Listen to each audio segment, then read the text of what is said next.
మనింటి దీపమే కదని ముద్దు పెట్టుకుంటే మీసాలన్నీ తెగ కాలినట్లు నిన్న మా బాబుకి ఒక మాట చెప్పాను. నాన్న నువ్వు స్కూల్ నుంచి వచ్చేసరికి నీకు ఏదైనా మంచిగా కేక్ చేస్తాను అన్నాను. బట్ కంటిన్యూస్గా వర్షం పడడం వల్ల నేనేం చేయలేకపోయాను. ఇంకా వాడు స్కూల్ నుంచి వచ్చేసరికి నేను చేయలేదని కాదు, వాడికి ఎందుకు మాట చెప్పాను. నేను నా ఫ్రెండ్స్ అందరికీ చెప్పుకున్నాను, మమ్మీ నువ్వు నాకు చేయలేదని చాలాసేపు అలిగాడు. ఇంక అదే విషయం వాళ్ళ డాడీకి చెప్తే, అమ్మ పద్దు నీ టాలెంట్కి తెలియట్లేదు, కొంచెం బుర్రవాడు, నువ్వు కూడా చేయగలవు ఇంట్లో ఉన్నవాడితో అన్నారు. ఇంత ఎక్స్పెక్టేషన్స్ మన మీద ఉన్నాయా అని ఇంక ఇంట్లో happy biscuits and Eno packet ఉంటే ఇంకా వీటితో కేక్ చేద్దామని డిసైడ్ అయిపోయాను.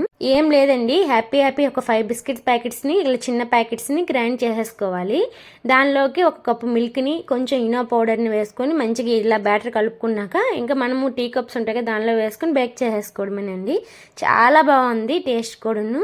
వాడైతే చాలా హ్యాపీగా ఫీల్ అయ్యాడు. అప్పటికప్పుడు ఎలా వస్తుంది అనుకున్నాను కానీ తెలివి వాడి చేశాను. ఎక్కువ నచ్చిందా? ఒకసారి ట్రై